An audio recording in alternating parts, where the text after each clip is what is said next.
Et bonjour tout le monde, bonjour Karine. Et bonjour. Aujourd'hui, on va parler d'un truc un peu spécial, moi que je remarque chez toi. C'est ton assiette. Mais qu'est-ce qui se passe dans ton assiette? C'est sûr. Alors, raconte-nous ta journée. Ton alimentation de tous les jours quand tu es chez toi, tranquille. C'est vrai qu'effectivement, c'est peut-être pour beaucoup extrêmement spécial. Pourtant, je n'accepte aucune étiquette du tout, parce que les étiquettes sont encore une fois une division des peuples. Hein, donc on n'a pas à dire vegan, végétarien, végétalien, machin, tout ça. On n'a pas à dire ça. Vous faites chacun vos choix et il n'y a pas à être supérieur ou inférieur par rapport à ça. Hein, donc effectivement, manger beaucoup de viande aujourd'hui, on se rend bien compte que c'est un non-sens. Manger beaucoup de laitage, quand on voit comme c'est maltraité, on se dit non, c'est un non-sens. Donc bon, effectivement, mon assiette, comme tu dis, elle est bien spéciale. Et je vais vous raconter, en fin de compte, pourquoi. Et ça fait très très très longtemps que je suis consciente. Donc en fin de compte, je ne fais qu'une alimentation consciente. Je sais exactement ce que je mets tous les jours dans mon assiette. Et de manière intuitive maintenant, j'ai l'habitude. Et voilà, et donc je vais vous expliquer au fur et à mesure de l'avancement pourquoi je fais comme ceci ou comme cela. Bien sûr que je vous donne mon exemple, comme je le dis toujours, c'est mon expérience, c'est ce dont moi j'avais besoin, et donc dans ma famille, donc il y a vraiment une reconnaissance des bienfaits de cela, et donc je n'impose à personne cela. Mais effectivement, moi, je me dis que la base au quotidien, c'est ça, parce que nous sommes des êtres vivants, et que moi j'ai à cœur de respecter la vie, alors qu'en fin de compte, du coup, savoir que l'homme sur Terre, bien sûr que si on enlève tout ce qui a été construit par la société, qui est un système, avec beaucoup de croyances et des dogmes, qui sont pour la plupart très faux.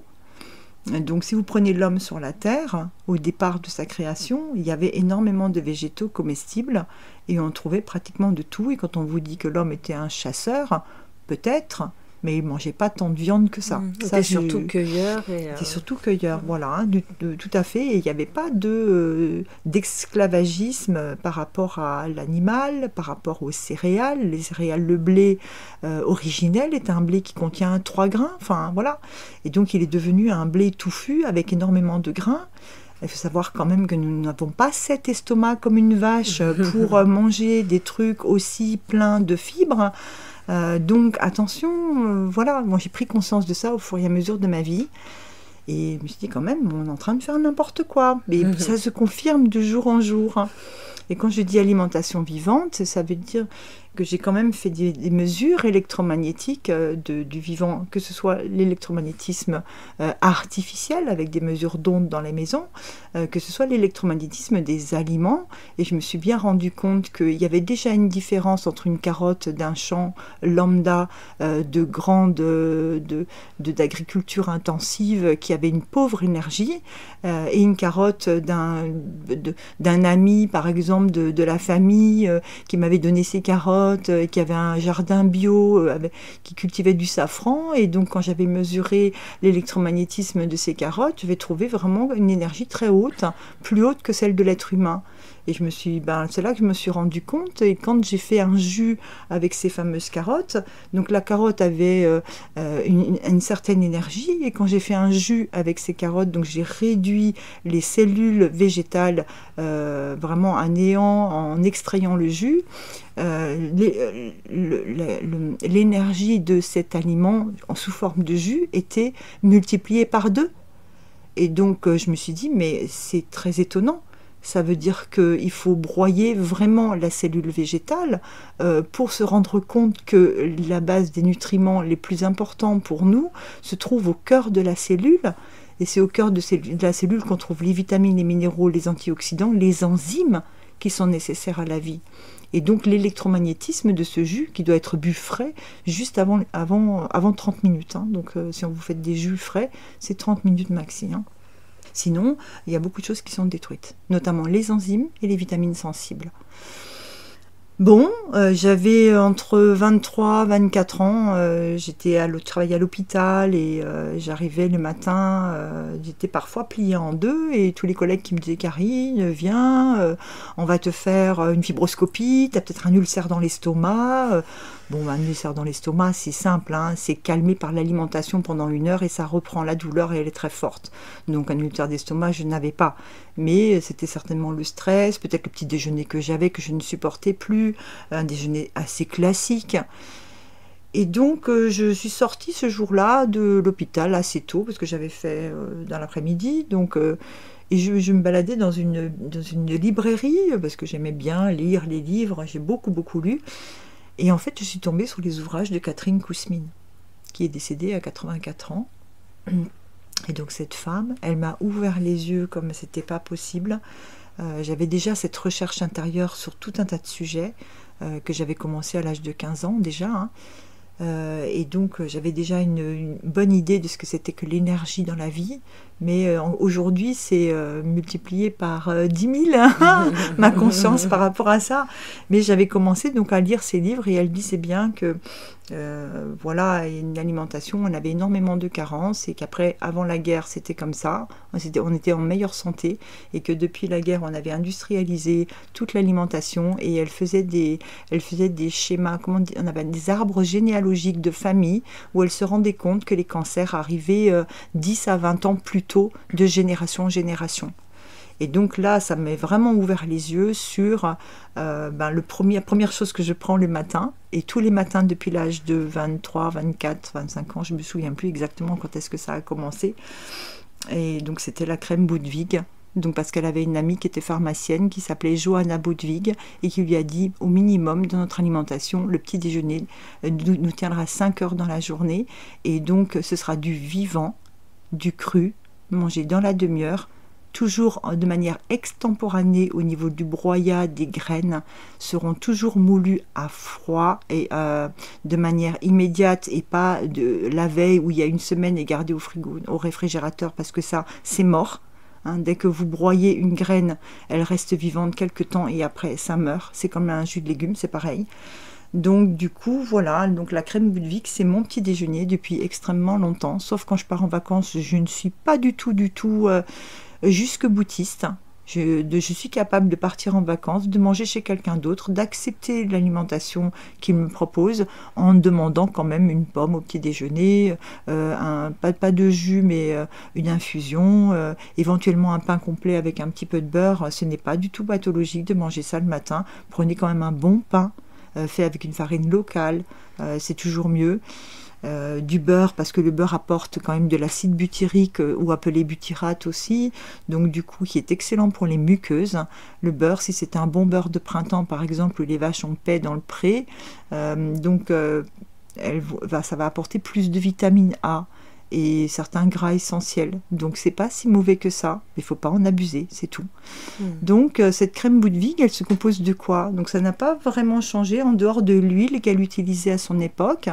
Donc c'était quand même il y a très longtemps, on pouvait encore se satisfaire de l'huile de tournesol. Malheureusement, l'huile de tournesol, au niveau des oméga 3, il y en a pas beaucoup, presque pas, et elle était de bonne qualité effectivement, mais elle n'apporte pas aujourd'hui ce qu'il faut, puisqu'elle va apporter principalement des oméga 6, et donc ces oméga 6 sont en surabondance dans l'alimentation industrialisée d'aujourd'hui. Donc on ne peut plus se permettre de manger que des oméga 6. Et d'en rajouter à son alimentation encore plus que ce qu'elle est déjà Absolument. présente. Absolument, et dans tout ce qui est préparé par l'industrie, méfiez-vous, c'est pas bon du tout, ne serait-ce que toutes les viennoiseries, les pains, les baguettes, tout ce qui est emballé en sachet contient beaucoup trop d'oméga 6 et c'est pas bon pour nous, ça provoque un renversement de la balance en faveur des gras saturés qui eux ne peuvent pas être pris en charge par l'alimentation, donc ils vont rester coincés dans les artères, coincés dans les tissus, ça va faire des inflammations. Après on va vous dire que vous avez du cholestérol, mais le cholestérol c'est une molécule absolument indispensable pour notre cerveau. Donc baisser le cholestérol avec des médicaments, c'est délirant. Parce que ce cholestérol est une molécule qui est à la base de toute la fabrication des neurotransmetteurs cérébraux et des substances neuroendocrines et endocriniennes. C'est à la base du fonctionnement de nos glandes endocrines. Et nous en avons beaucoup. Donc, la seule chose qui a changé entre le moment où Catherine Kousmine a écrit la crème Boudwig et moi aujourd'hui, ce que je fais depuis un certain nombre d'années, depuis au moins je dirais 25-30 ans, donc j'ai changé l'huile de tournesol pour de l'huile de colza parce qu'elle a le meilleur rapport qualité-prix au niveau de la présence des oméga 3 et des autres gras. Mais elle se garde bien sûr puisqu'il y a des oméga 3, c'est comme le poisson. Ça se garde au réfrigérateur. Si vous gardez une huile de colza vierge biologique de première pression à froid, vous la laissez sur le balcon, elle va devenir rance, et si elle devient rance, elle va produire des molécules toxiques. C'est pour ça que le lin a été suspendu à un moment donné, parce que l'huile de lin va contenir 50% d'oméga 3. Donc elle va rancir très vite. Donc soyez prudents quand vous prenez de l'huile de lin, prenez toujours des petits contenants, toujours au frais, remettre au frais très rapidement pour l'huile de lin. L'huile de colza craint moins vite quand même. L'huile de noix, oui c'est pareil, elle contient jusqu'à 12% d'oméga 3.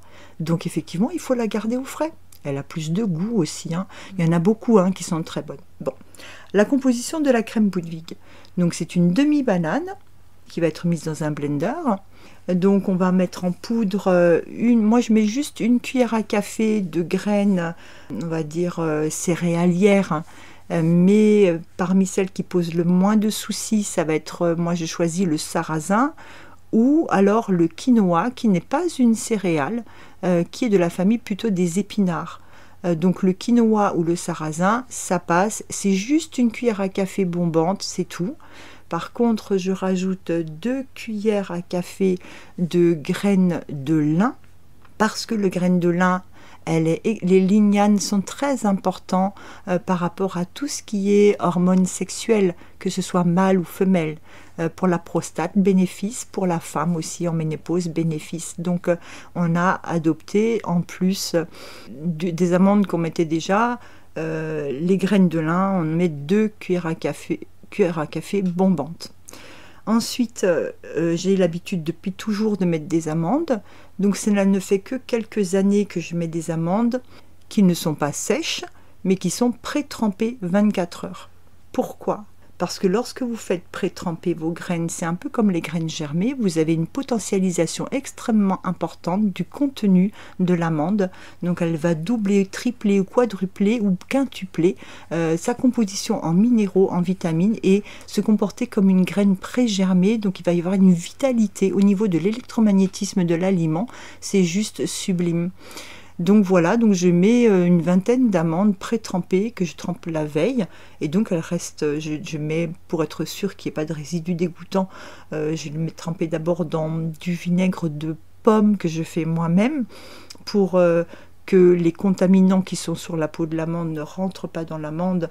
Donc ensuite, quand j'ai bien laissé tremper dans ce vinaigre de pomme, je rince et je fais tremper dans l'eau jusqu'au lendemain.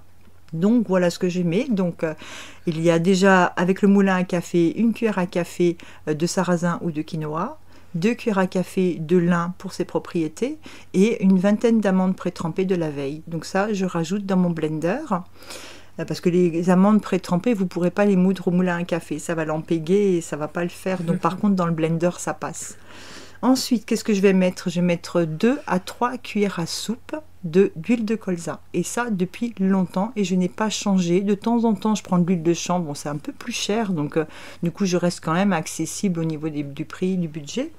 Donc, 2 cuillères à soupe d'huile de colza, voire 3. Quand je sens qu'il y a des moments où on n'a pas pu prendre notre crème, j'hésite pas à en mettre un petit peu plus, parce qu'on n'a pas été là pendant 15 jours, on n'a pas mangé un peu moins d'huile à oméga 3. Bon. Je vais rajouter à cela une cuillère à soupe de crème d'avoine que je fais moi-même avec cette crème d'avoine. L'avoine, je le trempe, en fait, je prends des comment on appelle ça, des flocons d'avoine, dont parfois certains sont pré-germés et séchés. Donc quand je les trouve, je les prends, mais bon, je ne les trouve pas toujours.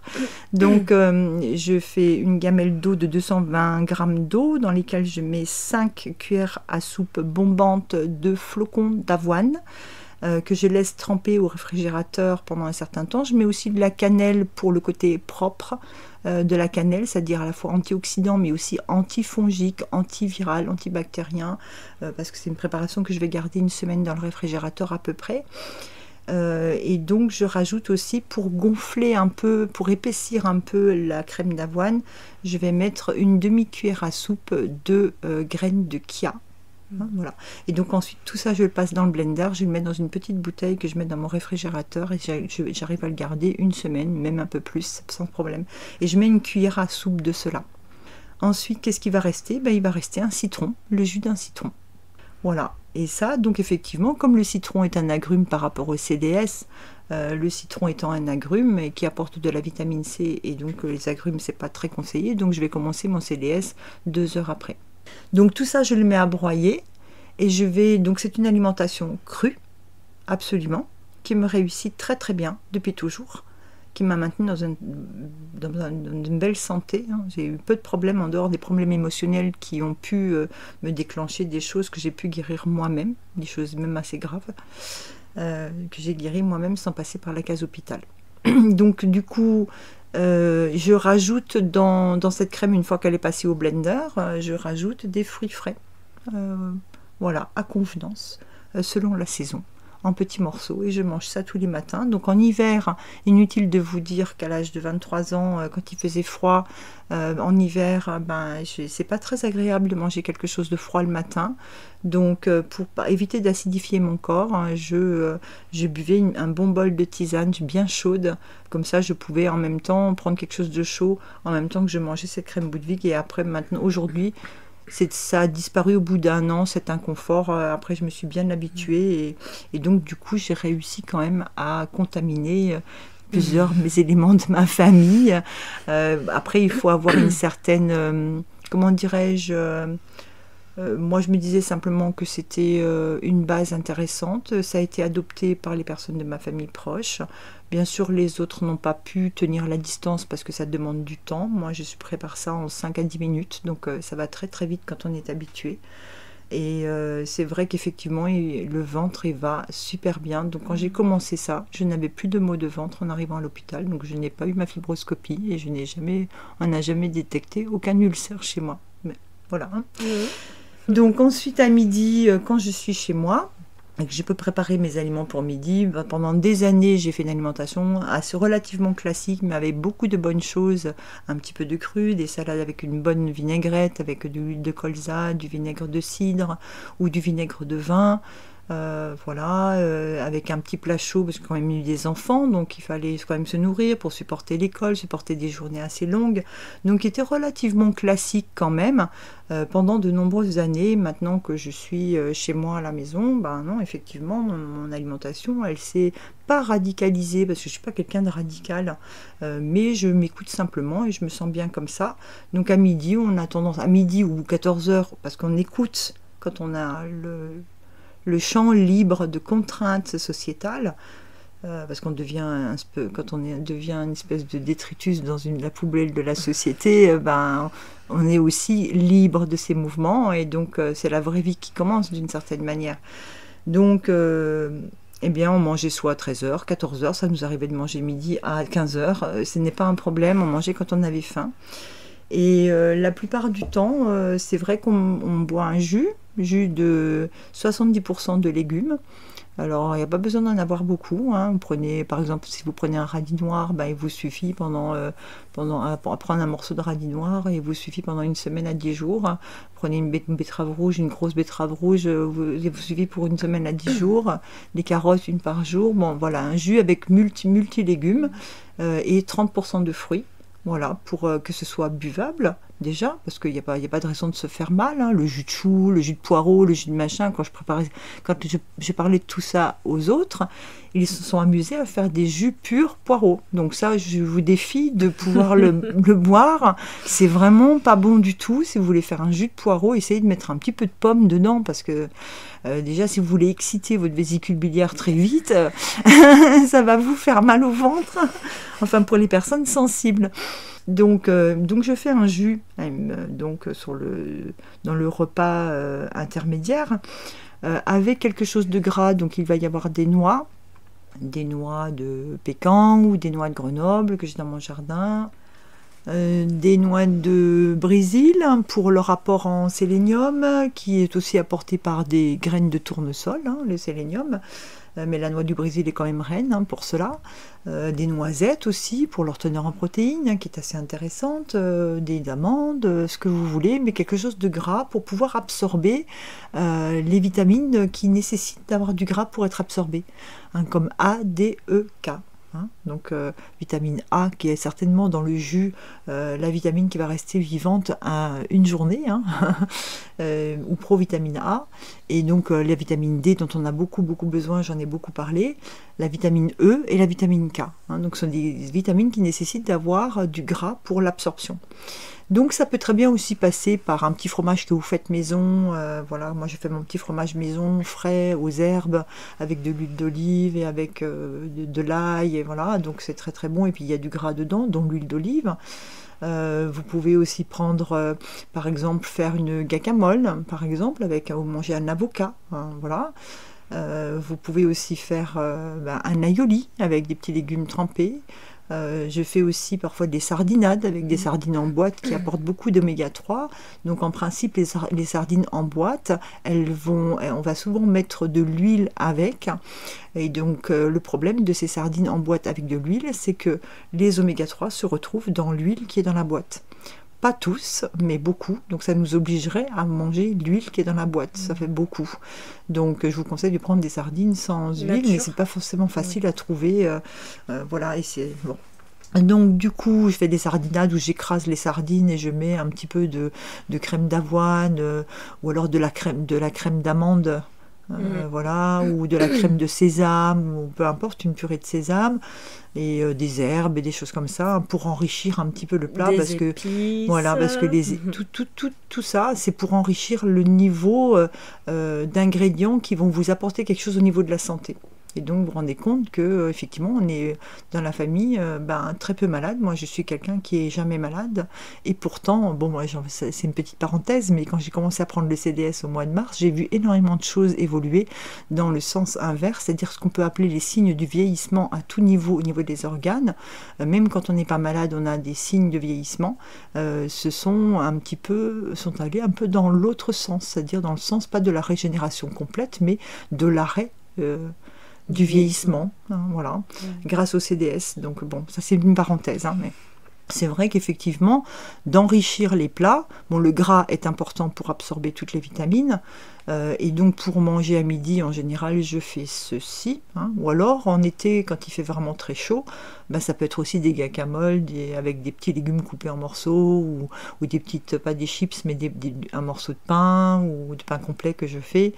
Ou on peut faire aussi une salade composée de différentes choses, voilà, et c'est ce qu'on mange en général cru à midi, surtout en été, et quand c'est l'hiver, donc ça va être difficile de prendre on prend le jus avec des noix, mais on va aussi prendre le bouillon, un verre de bouillon pour avoir chaud. On peut aussi prendre par exemple des petites pommes de terre à la poêle pour se faire plaisir, ou un petit morceau de plat chaud, voilà, parce que l'hiver c'est l'hiver, et c'est quand même c'est agréable. Bouillon que tu fais toi-même. Oui, c'est ça. Alors c'est pas un bouillon cube, voilà. Non, pas du tout. Alors le bouillon, c'est vraiment quelque chose que j'ai découvert grâce à une personne de ma famille qui adore la cuisine, qui me disait, mais attends, pourquoi tu achètes des bouillons, voilà, mais arrête de faire ça, fais ton bouillon toi-même avec tes restes d'os, parce que ce sera nettement meilleur, et tu auras vraiment la gélatine, et donc j'ai dit à cette personne, écoute, ça m'intéresse ce que tu dis, est-ce que tu veux bien chercher pour moi, pendant que je fais la cuisine, tu veux bien chercher pour moi éventuellement ce que peut apporter un bouillon d'os de poulet, par exemple un bouillon de poule. Et donc quand j'ai vu la composition de ce bouillon d'os, j'étais extrêmement surprise de voir que finalement on vendait des compléments nutritionnels avec la chondroïtine sulfate, avec de la glucosamine, avec du collagène, des vitamines et des tas de choses qui se trouvaient dans le bouillon d'os. Donc pourquoi, quand on est âgé, acheter des compléments nutritionnels quand on peut tout simplement faire, vous mettez 3, 4, 5, 6 carcasses dans une grande gamelle, vous mettez 6 litres d'eau, et par litre d'eau vous mettez je sais pas, moi j'aurais tendance à mettre 300 ml de vin rouge ou de vin blanc. tout simplement, et une cuillère à soupe de vinaigre blanc ou de vinaigre de cidre par litre d'eau, même un peu plus, pour pouvoir bien ronger. Ne mettez surtout pas de sel, et vous pouvez mettre par contre des herbes, des épices, du laurier, du clou de girofle pour nettoyer un peu au niveau bactérien, on ne sait jamais, hein, pour rendre ce bouillon un peu plus, qui puisse un peu mieux se conserver. Et donc je fais des petits ramequins dans des petits pots en verre tout simplement, et donc je les mets tous, j'en ai toute une ribambelle que je mets dans mon congèle, et j'en sors un de temps en temps pour me faire mon bouillon d'os, et c'est vraiment vraiment une vraie découverte, parce que du coup ça aide les tissus à ne pas trop se dégénérer. Voilà, et je trouve ça plutôt intéressant. Après, ça peut être un potage, comme on entend tous les potages, hein, potimarron, toutes ces choses-là, champignons, légumes, tout ce qu'on aime, quoi. Hein. Voilà pour le repas, enfin, soi-disant de midi. Et le soir, on est peut-être un petit peu plus classique, mais il va toujours y avoir une grande part de cru, parce qu'effectivement, le cru va garder, surtout s'il est de bonne qualité, un électromagnétisme très important qui est proche du vivant.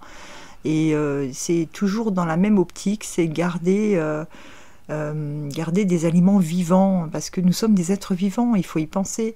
Donc ça ne veut pas dire qu'il faut que ça devienne quelque chose de rigide, parce que quand on est vraiment vegan, moi je les vois, ils sont rigides. Moi je voyais des jeunes qui sortaient de l'école et qui allaient dans le rayon vegan, ils regardaient des trucs emballés dans des boîtes en plastique, ils regardaient surtout qu'il n'y avait pas d'éléments animaux, mais quand tu regardais les graisses qu'il y avait dans ces sandwichs qui étaient tout faits, eh ben, c'était pas bon. Ces sandwichs étaient faits de pain blanc, c'est un peu de la colle dans l'estomac, parce que il suffit de regarder.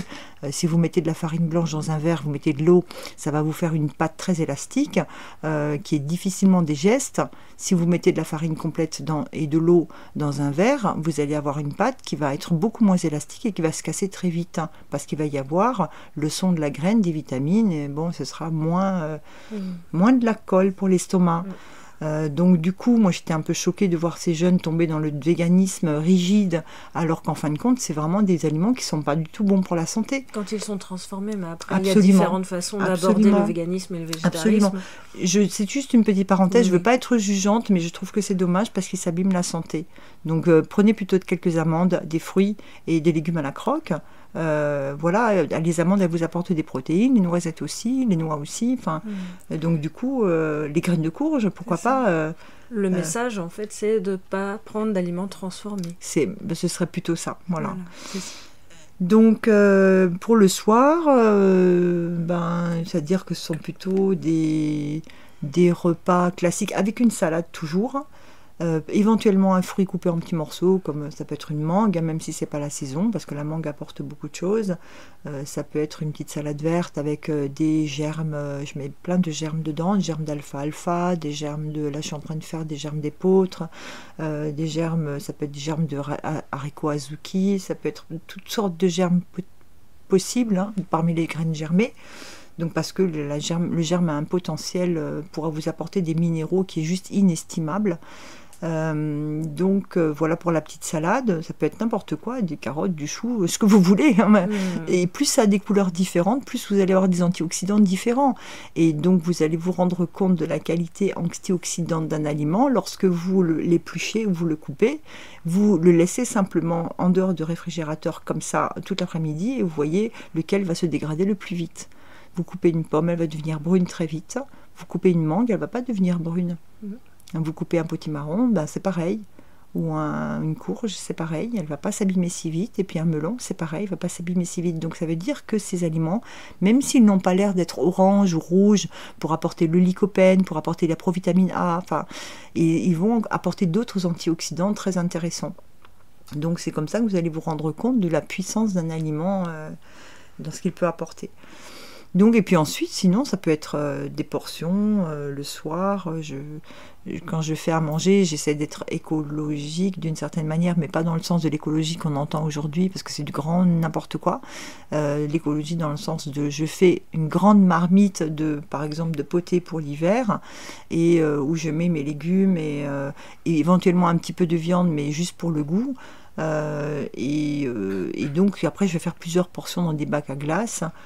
Que je vais sortir au fur et à mesure, de ton et donc congélateur. voilà, et et donc réchauffer au dernier moment en 5 minutes.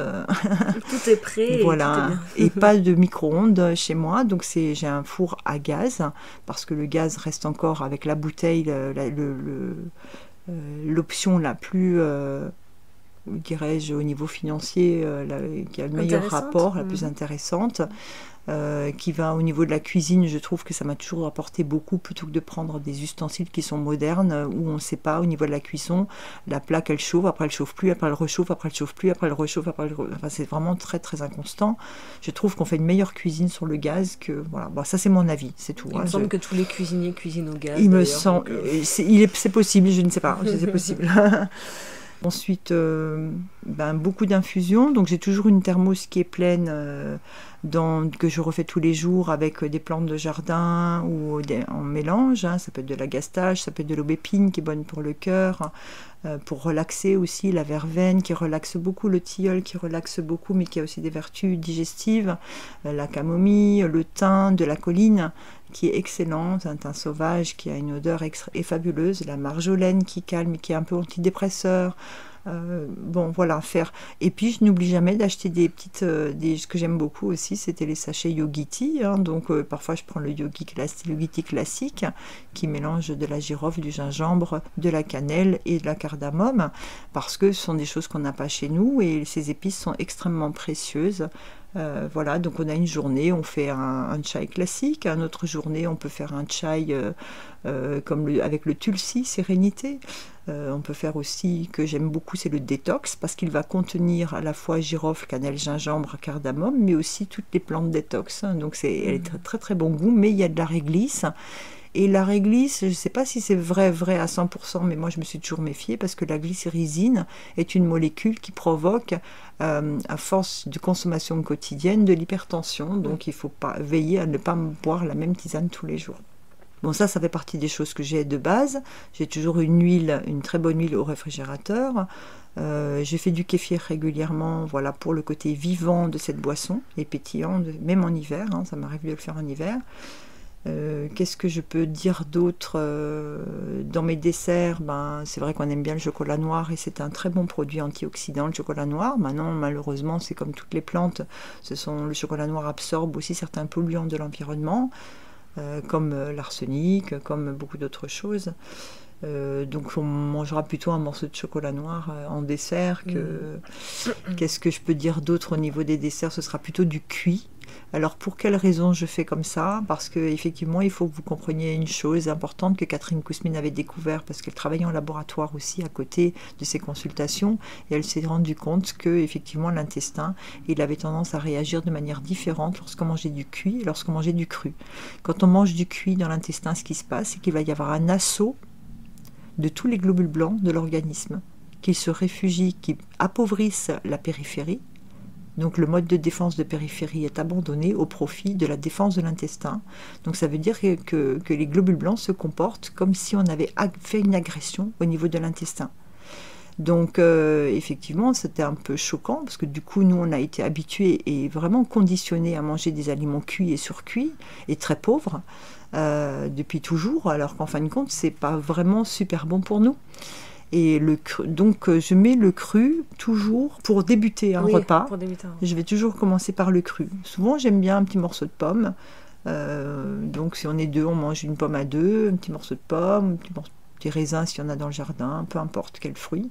Et après on fait notre petite salade, ou alors on va manger un avocat avec la bonne vinaigrette. Je ne sais pas si j'en ai parlé de ma vinaigrette, elle est assez exceptionnelle. Enfin, moi je la trouve superbe et elle contient plein de bonnes choses pour la santé. Sa recette est dans la vidéo sur le gras. Voilà, pour info. Voilà. Donc vous retrouverez la fabuleuse recette de la super vinaigrette du médecin. Oui, parce que vous avez, la nourriture est vraiment quelque chose qui peut vous apporter énormément au niveau de la santé. C'est vrai qu'il faut être conscient quand on mange, parce que c'est vrai que je vois beaucoup de jeunes aujourd'hui qui vont manger une assiette de pâtes ou de riz et ça va être très pauvre parce que c'est beaucoup d'amidon, ça va faire de la colle dans l'estomac et c'est très pauvre parce que ça va utiliser finalement pour la digestion tout ce que vous avez stocké dans votre corps comme pauvres vitamines et minéraux. Donc ça va appauvrir votre corps pour pouvoir s'occuper de cette digestion. Donc ça va quelques années, mais après à un moment donné, ça ne va plus et vous allez avoir des problèmes métaboliques avec une prise de sang qui n'est pas forcément superbe parce que vous n'avez pas d'aliments antioxydants ni protecteurs pour ce fameux bilan cholestérol qui est vraiment très très faux. Hein. Le bilan cholestérol, il faut faire très attention à ne pas prendre de statine. Hein, il vaut plutôt manger beaucoup d'antioxydants dans son alimentation que de prendre des médicaments pour le cholestérol. Peut-être que j'en ai déjà parlé, je ne me souviens plus. Oui, dans la vidéo sur le gras, je pense. Oui, c'est possible. Bon, ben voilà. Donc, qu'est-ce que j'ai donc? Je rappelle juste rapidement dans cette recette de vinaigrette que je fais émulsionner grâce à de l'oignon, un demi-oignon avec une ou deux gousses d'ail, donc de l'huile de colza, de l'huile d'olive, du vinaigre de pomme que je fais moi-même. Et donc, je mets aussi du sel de mer. Attention, le sel c'est important aussi, hein. Pas n'importe quel sel, ne prenez jamais de chlorure de sodium pur, c'est pas biocompatible. Hein, voilà, ce sera le sel de mer de Guérande, de principe c'est encore un peu mieux. Donc c'est des herbes de Provence, hein, parce qu'elles sont très protectrices, ces herbes de Provence. Hein, donc le romarin, fabuleux, le romarin pour la vésicule biliaire et le cerveau. Le thym comme protecteur qui est un calmant puissant du système sympathique ou parasympathique, je ne me souviens plus, mais c'est un calmant puissant. Mais aussi qui va être un anti-infectieux puissant. Vous avez aussi de la sarriette, qui est vraiment quelque chose d'anti-infectieux aussi, qui a de grandes propriétés. Vous avez la marjolaine, qui est antidépresseur, et l'origan, qui est un puissant antibactérien, antivirus, antiparasite. Et donc effectivement, les herbes de Provence, c'est fabuleux, fabuleux. Ça ne veut pas dire qu'il faut en mettre partout, mais il y a des gens qui aiment ça et qui en mettent partout. Chacun fait ce qu'il veut, c'est pas un souci. Hein, voilà. Ça pose pas de problème en tout cas. Voilà. Voilà, et donc je mets aussi du citron dans cette vinaigrette, mon vinaigre. Et je rajoute surtout de l'huile de nigelle. Donc cette huile de nigelle que finalement j'ai décidé de faire par moi-même parce que plutôt que de l'acheter, j'ai acheté beaucoup de graines, 1 kg de graines de nigelle. Et je fais un broyat d'une bonne quantité de graines de nigelle et je mets dans de l'huile d'olive et je laisse macérer pendant 1 an. Donc du coup je remélange à chaque fois et donc c'est un petit peu noir, mais du coup vous avez des bons nutriments dans cette huile de nigelle. Parce que visiblement quand même dans les pays du Maghreb ils utilisent l'huile de nigelle pour le Covid, ça a été vraiment extraordinaire, hein. Donc ils prenaient une cuillère à café d'huile de nigelle, puis ensuite ils prenaient une cuillère à café de miel, ils faisaient ça 3 ou 4 fois par jour, ça les a vraiment aidés à passer cette période difficile. Donc ça c'est pour revenir sur ma fameuse émulsion. Donc le fait de mettre de l'oignon dedans, ça permet d'émulsionner vraiment correctement dans un blender et donc ça vous fait une sauce un peu épaisse, il faut aimer, c'est sûr. Mais voilà, avant je faisais pas ça, hein, donc ça fait quelques années que je fais ça depuis que je connais la graine de nigelle. Avant je faisais une vinaigrette simple comme tout le monde, avec mes bonnes huiles, mes bons vinaigres, et puis voilà quoi. Mais j'ai décidé d'opter pour cette solution. Je trouve que quand on prend de l'âge, on est peut-être un peu plus fragile, ou bon, alors j'ai pas remarqué, mais moi du coup c'est vrai que je suis en bonne santé, donc j'ai pas forcément besoin de plus. Alors, qu'est-ce qu'il y a d'autre en base dans mon alimentation quotidienne? Moi, du coup, comme j'ai une base comme ça me permet 2 jours par semaine, si je reçois des amis, je sors, je vais manger dans des endroits où je ne suis absolument pas sûre de la qualité alimentaire, par exemple dans un restaurant ou autre avec des amis, je peux manger ce que je veux, ça ne me pose aucun problème. Mon ventre supporte tout. Et ça, c'était pas le cas quand j'étais plus jeune. Donc du coup, faites-vous plaisir, ça peut être une raclette, ça c'est des trucs que je mange au moins 1 fois par mois, ça peut être un bon couscous, d'ailleurs le couscous je trouve que c'est un plat fabuleux, extrêmement complet, avec beaucoup d'épices, très bien supporté et toléré par l'intestin, alors que la raclette, bon, ça laisse quand même une empreinte, hein, c'est très lourd. C'est plus lourd, oui. C'est très lourd, donc il faut rajouter énormément de légumes à la croque pour la raclette, des champignons, des petits oignons à mettre avec le fromage, enfin, faut essayer de trouver des moyens pour que ça passe mieux. Voilà. Manger un fruit, notamment, ce que je suggère beaucoup pour la raclette, c'est d'avoir un petit ramequin avec des morceaux d'ananas à manger avant de commencer la raclette, parce que dans l'ananas, vous avez de la bromélaïne, c'est une enzyme qui casse un peu les protéines et c'est pas mal. Ça vous aide à bien digérer tout ça. Oui. Donc du coup moi ça me pose aucun problème de manger n'importe quoi, n'importe où, même un sandwich, alors que je sais que c'est pas bon du tout, mais c'est pas grave. Donc je ne peux pas avoir de difficulté à être avec les autres, ça ne me pose pas de problème. Donc tu craques parfois, et c'est très bien. Absolument, absolument. Et puis je dis, quand je me demandais à une personne de faire des régimes pour maigrir, j'ai préféré la chrononutrition et donc la diète partielle. Et c'est des choses qui ont formidablement bien fonctionné parce que ça n'excluait pas vraiment des aliments en dehors de trop de sucre blanc, en dehors des produits industrialisés et des produits purifiés quoi, comme le sel, le sucre, la farine. Il faut vraiment pas que ce soit trop blanc, quoi. Donc c'est vrai que j'ai toujours dit à toutes les personnes qui faisaient des régimes, surtout faites-vous plaisir 2 jours par semaine, surtout faites-vous plaisir, sinon vous allez craquer, vous ne pourrez pas y arriver sur le long terme. Voilà, bon, je sais pas Julie, ce que tu en penses, est-ce que j'ai oublié quelque chose que tu connais Ton péché mignon Pardi. Ah ben oui. La crème de marron, non, quelque chose comme ça. Ah ben ça m'arrive, oui, en dessert, de prendre un demi-yaourt, un yaourt nature, et de mettre une très grosse cuillère de crème de marron, et ça ne me dérange absolument pas, et ça ne me fait pas mal. Et c'est le plus grand des plaisirs. Voilà, du coup, c'est vrai que j'en consomme quand même pas mal, j'en fais aussi. Et donc, c'est un vrai plaisir. Et quand ça fait plaisir, dites-vous bien que la notion de plaisir dans un repas ne vous posera pas de problème. Si vous prenez un repas dans une stress, une anxiété ou dans la rapidité, il vous posera problème. Et c'est la maladie, elle vient quand on a perdu le plaisir et la joie de manger quelque chose. Il faut y mettre l'énergie. C'est ça. Et cette belle énergie de plaisir vous fera toujours absorber très bien un repas. Bon, vous voyez bien que quand vous faites des banquettes de Noël, vous savez bien dans quel état vous êtes. Hein. Bon, voilà. Il n'y a rien d'autre à dire. Hein. Voilà. Bon, je ne sais pas si je peux dire quelque chose de plus. Écoutez, s'il y a des questions, on verra. On se refera une voilà, petite, bien sûr qu'il y a des petites questions session. Parfois, il n'y a pas de souci. Voilà. Merci de nous avoir partagé ton assiette. Elle est hors du commun. Elle est crue, hein. Elle est crue. Elle est beaucoup crue, mais sans diktat. Je voudrais bien insister sur ce point. Ouais. Je ne supporte pas les étiquettes tranchées, c'est vraiment insupportable. Bon, après que vous ayez vraiment pour la compassion animale une décision vraiment tranchée parce que la compassion animale, d'accord, c'est pas un souci, on accepte très bien. Mais encore une fois, pour rester en lien avec les autres, de ne pas être trop dans le jugement et plutôt de s'éloigner des personnes qui sont un peu toxiques ou un peu pénibles que de rompre les liens complètement.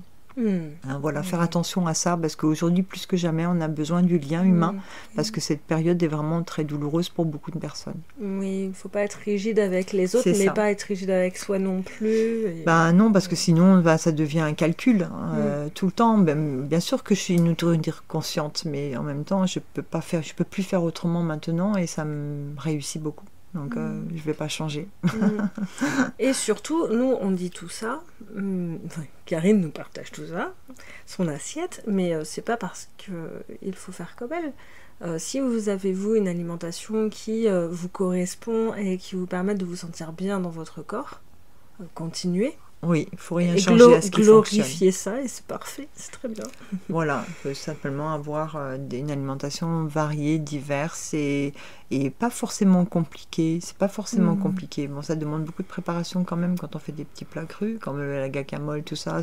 Le jus, couper les petits légumes, les passer dans le jus, nettoyer la machine à jus, c'est souvent très pénible à faire, mais par contre, c'est vraiment une boisson extraordinaire, vraiment.